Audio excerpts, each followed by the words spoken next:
Spooky. Respect the dead. You and 36% of players left Tony's body where you found it.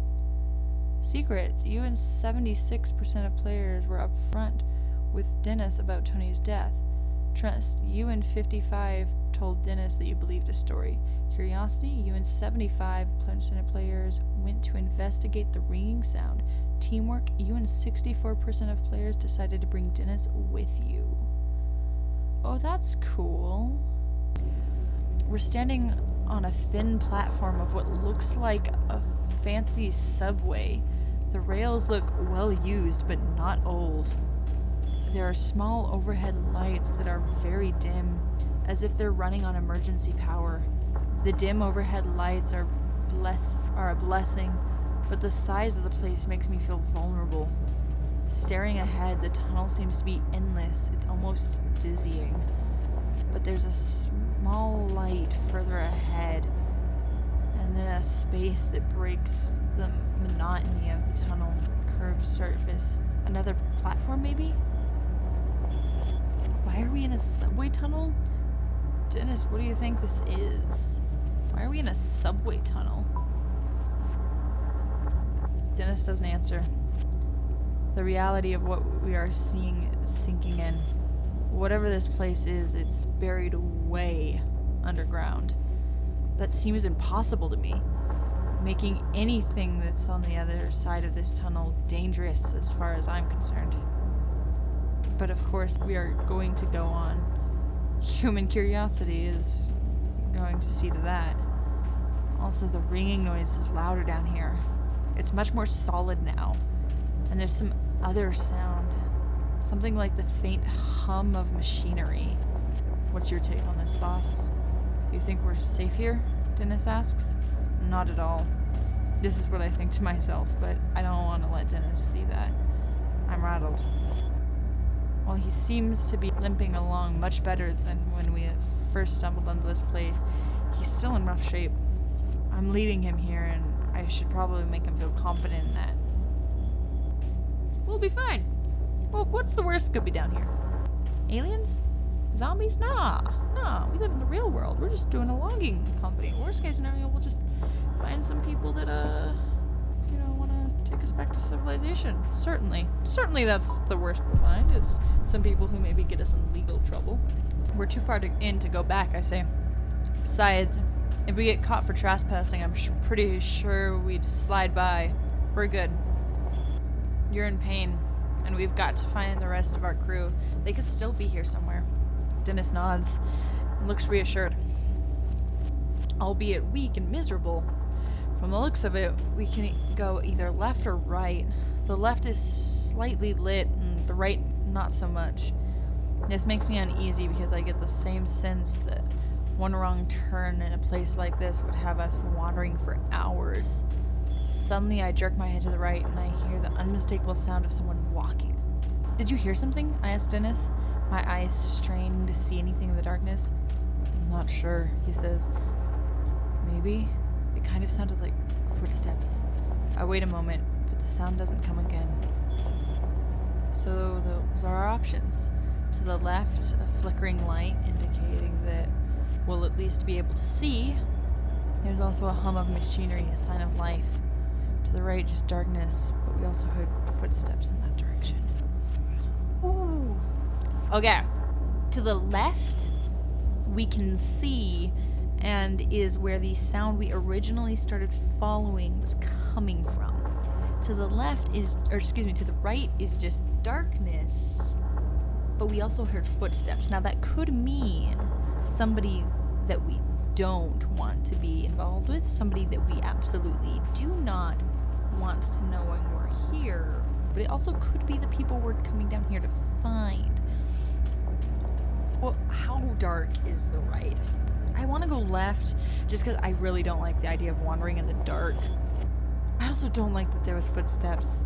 Can I just turn around and run? Fuck. Let's go left. Maybe there'll be an explanation. I don't want the footsteps to be behind me, though. I want to go to the left. At the very least, if that thing continues walking after us, I want to see it. I want to know what's coming up behind me, you know?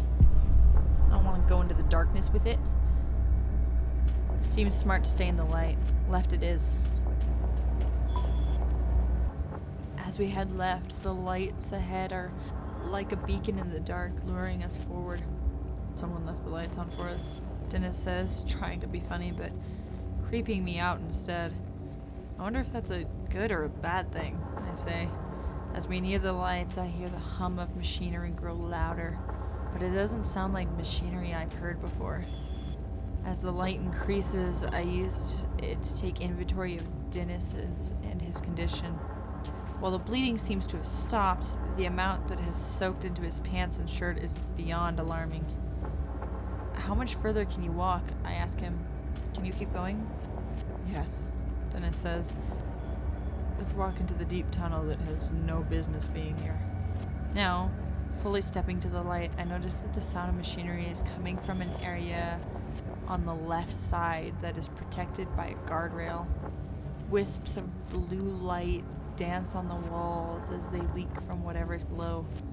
I also notice a posted sign that says, "Danger, severe radiation."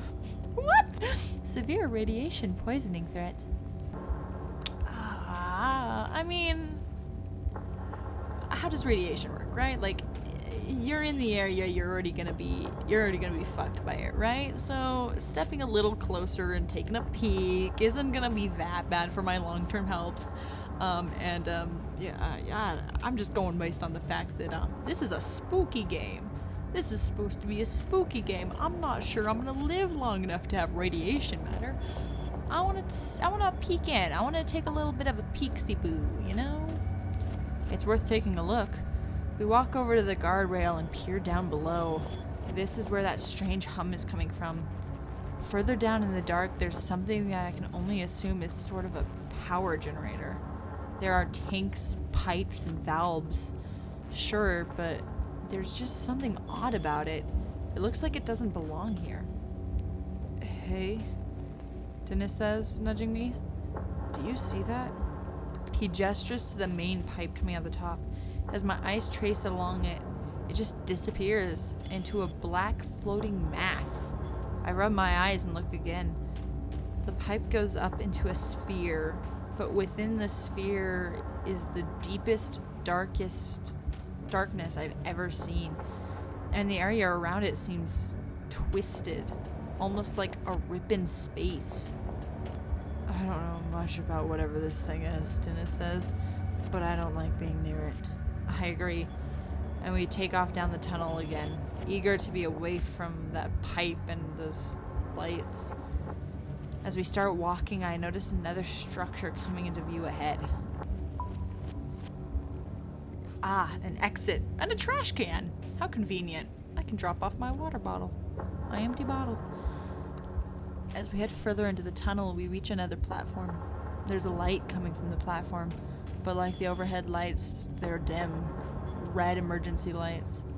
I start to wonder if the explosion at the lodging site caused a power outage in this place. Whatever this place is. The ringing noise that I originally thought was in my head is getting louder. I'm starting to think it's some sort of an alarm. When we come to the large open area ahead in the tunnel, it further resembles a subway station. As much as I try to ignore the reality, it's undeniable. We have stumbled into some sort of high-tech transportation system that is buried beneath the forest of Kentucky. It makes absolutely no sense and creates an extremely new sort of fear as to what the hell we've walked into. I notice that Dennis seems confident, though. When we reach the large opening, we have to climb over the rails and up onto the platform. I have to help Dennis over the rails and then up the small utility ladder that is bottled into the opposite side of the travelway. When he reaches the large open area resembling a subway waiting area, he collapses on the floor and lets out a heavy breath. You know what? Dennis says, exasperated. This is ridiculous. I quit. I'm not going any further. On top of the worrying about my crew and the madness of whatever we're in, I'm not in the mood for Dennis to act like a baby. Get up and pull it together, Dennis, or it's okay, take it easy, you can do this. Dennis seems like the kind of person who would appreciate some hard-assness, which isn't really my style. I don't know, he just seems like the kind of guy who was raised in a very stereotypical masculine way where he was taught that, like, you know, his feelings don't matter, and that if somebody's a hard ass on him, that he should take it like a champ, you know? And so I think if I just coital him, he'll just get pissy. But I think if I yell at him, he'll actually listen. I don't know, I'm just getting that vibe. I don't really like it, but I think I'm getting that vibe. I'm getting that vibe. I'm ashamed that I'm getting irritated with him. Oh, you think I'm just relaxing here? He asked sarcastically. Sorry if I'm slowing your progress. Great plan you got here, by the way. His response makes my blood boil. I don't need this shit from him right now, that's for sure. Yank him up by his collar. Help him up slowly. I can't stand the guilt anymore. A sappy apology comes out of my mouth before I can clamp my lips against it. I'm sorry I lost my temper, I say. It was uncalled for, but I'm under a lot of stress here, as I'm sure you understand. He hesitates for a moment, and I'm sure he'll ignore me, but he surprises me. I get it, he says. Apology accepted. As for me, sorry, I was being a jerk. Apparently bleeding out makes me kind of high-strung. All these other times he was trying to be really funny and just falling flat, but that one nailed it on the fucking head. Apparently bleeding out makes me kind of high-strung. Dennis is always high-strung, but I keep that to myself. We exchange an awkward look and put it behind us. It's no different than some arguments we might have had on the job site over a few beers. One thing is for sure, I'd much rather be arguing with him over a few beers than here in this nightmare. I reach down, help him to his feet, and then we get ourselves up into that platform. Right in front of us, there's an entrance to a long hallway, exiting the platform area. It's at this point that I realize those red emergency lights might be on for something else. For someone who is actually supposed to be here. We haven't heard those footsteps in a little bit, but we heard footsteps. I think at this point we've made enough noise. Anyone who's here knows we're here. Hello? Anyone here? I ask, my voice raised almost to a shout. And there's not much of an echo. My voice falls flat, like a rock from the sky. I'm almost glad that I don't get an answer. Hearing anything else in this hollow silence would have given me a heart attack. The emergency light continues to flicker overhead, casting a sick sort of pinkish light on everything. My mind is racing with what sort of place this might be. It's obvious that it's meant to be a secret, and if it is supposed to be a secret, and there was a power outage recently, maybe most everyone in here has been evacuated. While I'm pondering this, a wave of nausea comes over me. Out of nowhere, I lurch forward, vomiting all over the floor. Whoa! Dennis almost mutters as he instinctively steps away. My insides feel like they're trying to escape. I put my hand out looking for a wall to lean on. Are you okay? Dennis asks, finally pulling himself together from the surprise. Yeah. I barely gasp out. After a minute, the feeling subsides. Where in the hell did that come from? Was it that weird power generator? I finally collect myself, stand up, praying I never feel like that again. Let's keep going, I say, wiping my nose with my sleeve. We step inside and it seems just as empty as every other place we've come through. Weakly illuminated by more overhead emergency lights, we're standing inside a hallway that looks surreal for a moment. I like these pictures. I wonder where they got them. hallway reminds me of a hospital wing, but there's something not quite right about it. Everything, you say that about everything. Every turn, in trees, something's not right. The dirt, something's not right. Hallway, something's not right. Like, we get it. Enough. Alright, something not right about it. It's the first clean and tidy area we've seen since coming into the woods. It looks like it was recently in use, despite the dim emergency lights overhead. There are chairs against walls, and the floors look well cleaned, as do the walls. The ringing noise is definitely coming from here, and a small flashing red light along the ceiling seems to flash along with it. What's that ringing noise? That ringing noise is an alarm, I say, if only to comfort my own thoughts. But for what? Dennis asks. And then he asks the question that has been on my mind since I found the little building in the woods. What the hell is this place? We exchange a look that speaks volumes. We reach the end of the hallway and hear a sound like a large metallic grinding. This is followed by a clanking noise, then the unmistakable noise of a generator kicking on. Why is it only kicking on now, huh? Hey, it's brighter in here. That's nice. Also worse, but nice. Without warning, the facility jolts to life, the red glow of the emergency lights suddenly replaced by bright white fluorescent ones. That mechanical hum is oddly comforting. Somehow, the power being back on urges us forward. It's then that I notice the ringing noise has stopped. So it had been an alarm. But for what? Just the power failure? We head down the hallway, the electric hum of the lights sounding eerie overhead. Other than that, the place is dead quiet. The hall is about 100 feet long with two main doors.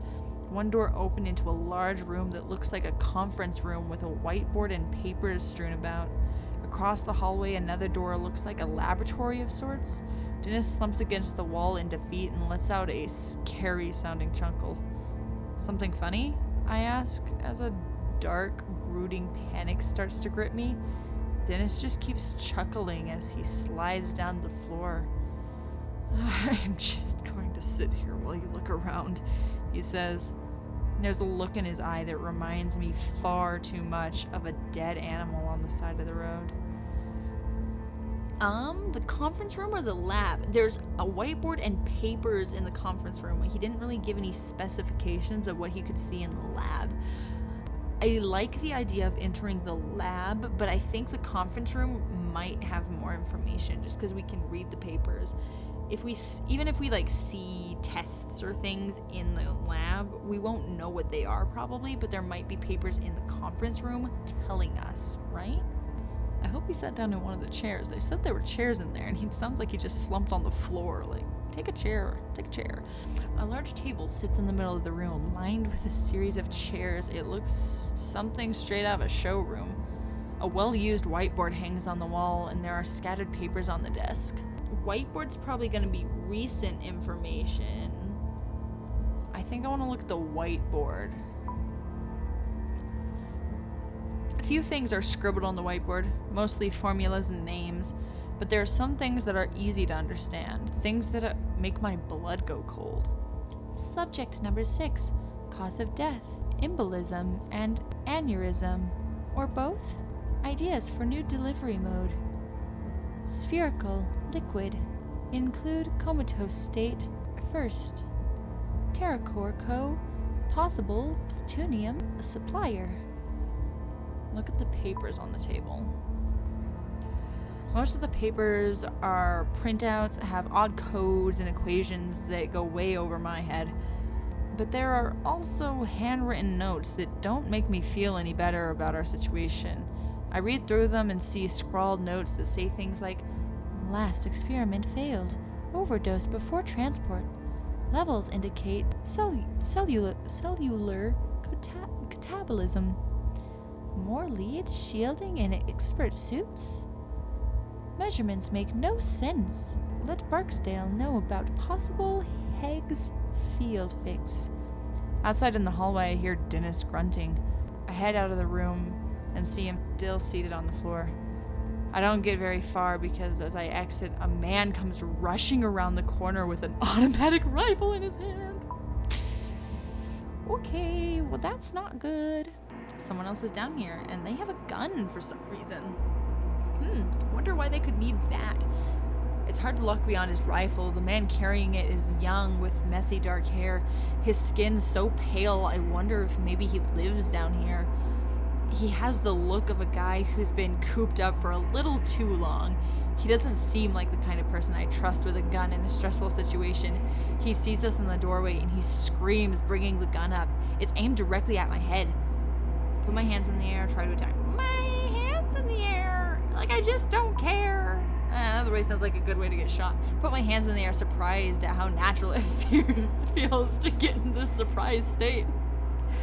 Maybe it's because this feels like a dream. Maybe it's because I feel like I'll snap awake the minute he pulls the trigger. Who are you and how did you get down here? The man asks harshly. Before we can answer, he continues speaking. I don't recognize you. If you're here, you would have had to sneak by the security mics in the entrance hall. What? I ask, unable to think of anything else to say. Who are you? The man asks. Did you do this? The man's eyes, both of us, and I see something in his eyes that unsettles me. He's scared, but there's something else. We're just loggers. His eyes look distant for a minute, and then he says, bullshit! But for some reason, I'm pretty sure he knows I'm telling the truth. Someone knocked the power out, the man says. It's back on now, but if it was out long enough, well, we're in a heap of trouble. Was it you? Who sent you? Look, we don't know what you're talking about, Dennis says. Something happened out in the woods. Are you alone? Are there others with you? The armed man asks, thrusting the gun in my face. How the hell did we get in this situation, I think to myself. If only I had left that damn ringing noise alone, we wouldn't be here. I'm not really sure if we went to give this guy information yet. We don't know anything about him. Then again, he might have answers. I don't think it's too much information to say we're looking for our crew. At this point, I'm pretty confident they're not even down here. We have other crew members that we can't find, I say. Your crew, he asks, seeming confused. The man thinks that we're nuts. There's no telling what he might do. The fact that he looks a little crazy himself makes the situation even hairier. But how'd you get in here? The man asks. I point down the hall towards the subway. We came in that way. The doors weren't locked. The man's expression calms a bit, but I am still very aware of the gun that's leveled less than a foot away from my face. To add to the stress of the moment, another bout of nausea starts bubbling up inside of me, making me dizzy. Maybe going too close to that radioactive machine in the tunnel wasn't such a good idea after all. It takes all I have not to puke and to stay focused on the muzzle in front of me. Please, put the gun down. You calmly ask the man to go back down. The only way I'm putting this rifle down is after I've blown your brains out, the man said. Oh, that's a little... With that, he sticks the muzzle of the gun in my face. It's a childish move, a playground tactic at best, but it's sufficient and shows me that he knows he's in control now. He then levels the rifle at Dennis, and I can only assume it's because his wounds make him appear to be the weaker of us. The man takes a shaky step forward. Dennis looks back and forth between the barrel of the gun and me, his eyes pleading for help. Coming for my friends? I'll beat your ass! Before I'm fully aware of what I'm doing, I step in front of Dennis, the barrel of the rifle nearly touching my chest now. Both Dennis and the man seem a little confused at my action. I do my best to swallow down my fear. I don't know what's going on here, I say, but we are here by mistake. Well, you have no business here, the man says. But now that the power is on, I think you might be a little too late anyway. For what? I ask. But he doesn't answer me. Instead, he steps forward and actually pushes me backward with the end of his rifle. The man repeats the question he asked me before, one that makes no sense and honestly makes me think he might be a little crazy. Who sent you? He asks. You asshole from the Pentagon? I'm not quite sure how to take this question. Yeah, I'm the president. Oh, what the hell are you talking about? I don't think sarcasm's gonna get me very far here. No, I say, we're just loggers. Something blew up and my friend got hurt. We were looking for the rest of our crew. Likely story, the man says. I see a flicker of recognition in his face that makes me think he might believe me. Still, his grip on the gun is as tight as ever. The look in his face makes me think he'll shoot at any moment. You both just got You both just stand still, he says. Sooner or later, someone will come along and I'll turn you over. He again thrusts his gun forward as if he has invisible bayonet on it. There's no need for that, I tell him. I have no guarantee that he won't pull the trigger. Look, Dennis says, we don't want any trouble. We're just as confused as you are. Then in a moment so fast that I just about miss it, Dennis lunges forward. Fuck, go, Dennis! And I have no idea how he is moving so fast. Just 30 seconds ago I was worried about how close to death he looked, but now he's moving lightning fast, his left arm coming down on the barrel of the gun like a club. In the commotion, the man does pull the trigger. The booming noise is deafening in the moment where I think I've been hit. It takes the clanging noise of the round tearing into the floor at my feet to help me realize that I have not been shot. I look at the floor and see what the shot missed my right leg less than 3 inches. I'm paralyzed in shock for a moment as Dennis and the man fight over possession of the rifle. There's a fire extinguisher on the wall I could use as a bludgeon, but I might not have enough time to grab it before Dennis is overpowered. Punch him. I got strong fists. Nothing happened to my fists. If only I had my hard hat, I could just fucking headbutt. Dennis has the man pinned to the floor, but isn't strong enough to keep him down. As I fall to the floor to help, the barrel of the rifle swings right up in front of my face, a reminder of how close I came to being shot. I'm on my knees now. I deliver a hard, stiff punch to the man's face. I don't punch someone often. Never, really. I'm not usually the brawling type. Still, it is apparently effective, and the man's head snaps back hard and his grip on the gun loosens. Dennis grabs the gun and falls to the floor, clearly winded and in pain. Our attacker is immobilized, and I can feel a shift in the situation. Although he is basically harmless now, I feel the need to pummel him, a desire that builds with each second I look at him. Nah, leave the poor guy alone. He was just scared. He's definitely out now. No threat. Or at least that's what I think. But he surprised me by mustering up that one more swift kick in my direction, colliding with my forehead. My eyelid swells to the size of a grape almost immediately. It seems like the last attack is more to spite me than to defend himself. I stumble back and ready myself for another round of blows, but he just slouches into the floor. He's done. Dennis instantly hands the rifle over to me, and I take it with shaky hands. I can't believe you stepped between me and that gun, Dennis said. He could have killed you. I was pretty sure he wouldn't, I say, although I had known no such thing. Still, thanks, man. That's some heroic stuff. Oh, that's corny. I want out of this situation. I changed my mind. Take it back. You would have done the same, right? Dennis says nothing. His eyes look to the floor. What do we do now, boss? Dennis asks. We've come this far. I want answers. I sense that Dennis does too. I take a hard look at the man before I reply. We get answers from this guy. No answers, the man says. I don't have any. Next time, I won't just hit you, I say, plunging the rifle towards him. Now get up. He obeys quickly, but his legs are wobbly. He leans against the wall for support.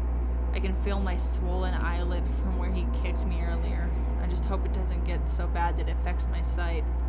Okay, let's move, I say, pointing the gun further down the hallway. We've come this far. I'm not going to let this guy stop us. We walk down the hallway until we come to the end. A single elevator awaits for us. Its steel sliding doors larger than normal elevators. Before I get into the elevator with this guy, I think it's wise to learn a bit more about him. I can tell it's making him uncomfortable for me to have the gun. What's your name? I ask. Marcus. And you work here? It's clear that he doesn't want to answer, but he gives me a little nod. We're looking for the rest of our crew. Any idea where they might be? I ask. No, he says curtly. Huh. Never heard of that. He says curtly, not bothering to elaborate. There's got to be some useful info we can get out of this guy. I just need to know how to dig for it. I need a first aid kit for my friend here, I say. Where might we find one? Down on the second floor, he says. But we can't go down there. If I demand we're going down there, I might get more of a sense of, can we not go there because you don't have access, or can we not go there because something is there, you know? Like, is he scared of going there, or is it just not possible? If I ask him what's on level 2, he might not be as willing to give me information, you know? I think I'm gonna demand it. He looks at me like I'm an idiot. You must be aware you're inside of a classified government facility, he says. It makes sense, but I want to doubt it. I'm sure our government would want you to help me save my friend, so take me to the first aid kit. I can't, he says. You don't have clearance. Hell, I barely have clearance. Then, seemingly to himself, he mutters, I make this place run. You're not even to thank you. Just a bunch of restricted access rooms that I'm only allowed to go into with a freaking chaperone. I interrupt his monologue. We're going to that first aid kit. I could lose my job, he says. I wonder for a moment what sort of trouble I could get in for hitting a government employee. This makes me glad I took it easy on him. Then again, he had to come at us with a rifle, so it makes me think that things have gone terribly wrong in this place. And the explosion in the woods, or whatever the hell had happened, might be linked to it all. I need to convince him to take us to the second floor, but I'm not sure if it would be more productive to threaten him or ask for sympathy. I feel like seeing the state, like Dennis clearly has blood soaked through every part of what he's wearing. Like, he has gone from a blue jacket to a red jacket. He did not wear his brown pants today, kind of thing, you know?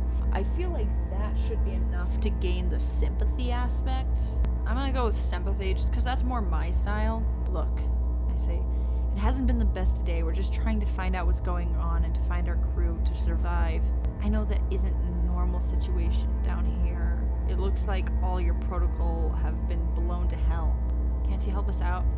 He looks at me sternly, weighing his options. Okay, he says. Thank you, I say. With an untrusting stare, Marcus walks to the elevator doors, approaching a small keypad by the doors. He punches in a numerical code on the keypad. We can hear a slight mechanical hum behind the steel doors. After a few seconds of angry glances and frightened sneers from Marcus, the elevator arrives. The steel doors slide open with a whisper revealing the interior. It's exceptionally well lit and looks to be made of stainless steel. I half expect the thing to take off at the speed of light. There's another small keypad on the front right panel of the door with the options for 3 sub-level floors. Looks like this elevator doesn't go to the surface. So after we get the first aid kit for Dennis, how do we get out of here, I ask. We can't leave, Marcus says. Once the power came back on, the whole place went in lockdown. What? I shout. You can't override it? No. It's to prevent anything from getting out. I can't. Marcus looks as defeated as Dennis. We can't get out. We're stuck here. Dennis leans on the corner and almost falls to the floor. The struggle for the rifle took a lot out of him, and I can see that much on his face. Slowly, we start to move down. The hum and the grind of the car's motors fill the space. So we're stuck here forever? I don't think belittling him is going to help. Clearly, he already feels undervalued. Marcus scowls at me. I think it's a fair question. It doesn't seem unreasonable to assume that he won't be able to get us out. We'll find somebody with access codes and they'll be begging me to figure out how to lift the lockdown. Those people think they're so brilliant, but some of them can barely turn their computers on without help. A top coder in my class at MIT, and I'm stuck living underground helping idiots who don't even trust me with keys. How big is it? I think that's something he's more likely to answer, but it doesn't help. I don't give a shit how big it is. Marcus shakes his head. You may as well shoot me, I can't tell you. Why not? It's beyond classified, and the things I know don't even cover the start of it. What does that mean? I ask, starting to get irritated. It means that even if I wanted to tell you what sort of work is done down here, I don't know enough about it. Sounds like he's the IT, yeah, exactly. I was trying to think of the word. I handle the IT work, and most of the databases are up and running. It's a 24/7 job. I haven't seen sunlight in almost a year. I wonder what staying in a place like this for that long would do to someone's mind. I was recruited, he continues. Because of the workload, no one else wants this job, but I don't really mind being by myself. No family. Plus, the IT, it's some crazy shit. Crazy how? I ask. This place generates over 100 terabytes of data per day. He answers, getting the slightest bit excited, and his face falls again. What knocked the lights out? Seems like some sort of a power outage, Marcus says. That's all I know. There's an outage, then what? Dennis asks weakly. Then things got weird. Things got bad. Bad how? I ask. The whole place seemed to shake when the lights went out. I was checking the monitors when it happened. I like that I gave him like a nerd voice before I even knew that he was the IT guy. The whole place seemed to shake when the lights went out. I was checking the monitors when it happened. Everything went dead. It took me more than a minute or so before I started hearing the screams. People were being killed by something. I tried getting the security cameras going again, but they only lasted for a little bit on my backup system. But what I saw... What? I ask, feeling a sharp fear worm its way into my guts. Well, what I saw on the screens for that little bit of time made no sense. It made me get the gun from the emergency vault. I think whatever it is, it's still down here. Hold on, I say. There's an emergency vault with a rifle in the same room as the security cameras in this place? Marcus gives me a grin that looks nearly insane. There are gun locks away in every room in this place. Just in case, you know. So we're still in danger here. As he opens his mouth to answer, the elevator stops and the doors slide open. Marcus is out right away without a word. He makes an exit and heads directly for the glassed-in room that is filled with computer monitors and high-end equipment. Dennis and I file behind him, trying to keep up as we do. One very alarming question running through my head. What the hell kind of government facility keeps loaded guns and emergency vaults in every single room? End of chapter 2.